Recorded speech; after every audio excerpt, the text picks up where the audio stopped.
Happy belated New Year's, everybody, and welcome to 2021. This year, we're going to have a few new things here at Alex & Autos. The first thing to know is that Stefan Ogbach has joined the team. He was formerly with Motor Trend, and he's going to be responsible for revamping the Alex & Autos website, bringing tons of new buyer's guide content to the site, as well as new buyer's guide videos here to the Alex & Autos channel.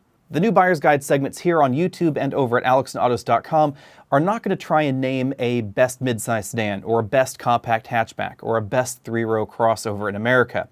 Instead, we're going to be targeting specific segments. So the top 3 or 4 vehicles that we think an active family with 3 or 4 kids would want to take a look at if they're looking for a crossover, or perhaps the best sporty car on a budget. But again, rather than naming a specific entry in that category, we're going to talk about the top 2 or 3 options that we think everybody should be looking at and which vehicles we think would fit people best. Say you're shopping for a new family sedan right now and you think that reliability and resale value are the 2 most important features for you, then clearly a different pick is going to be right for you than someone that's looking for the absolute sportiest in ride or the most rear seat legroom and doesn't care quite so much about those factors. The other kind of content you can expect for 2021 is a new question and answer series, so be sure and get your questions in to Stefan at alexandautos.com. His email address is going to be right down there at the bottom of this video. He's going to be sorting all that content, and you're going to see both of us discussing all of your questions and, of course, new vehicles that are coming out on the market in 2021. You can expect those new videos weekly, and again, send emails to him with your questions.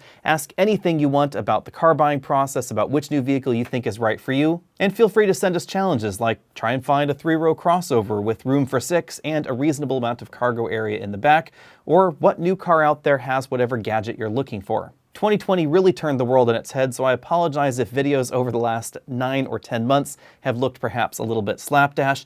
My videographer and editor has been working from home since April, so things are definitely a little bit different than normal. Hopefully things will start getting back to normal soon, or at least we'll get a little bit more used to doing things the way that we have been doing them. You should also know that the Ford Mustang Mach-E that I ordered is going to be delivered, I'm told, the first week of February, sometime between February 3rd and February 8th in that really enormous window there, so be sure and stay tuned for upcoming content on that. If you have any questions about the Mustang Mach-E and our plans for 2021, you can of course email Stefan down there. Again, his job is going to be to sort through all of those questions, and then we're going to discuss them in hopefully a more interesting format than some of the live videos that we did in 2020. The live videos will be coming back in 2021, but I'm looking to change the format of those live videos just a little bit, so of course be sure and send your feedback to Stefan about that as well. Thanks for watching, everybody, and I'll see all of you next week.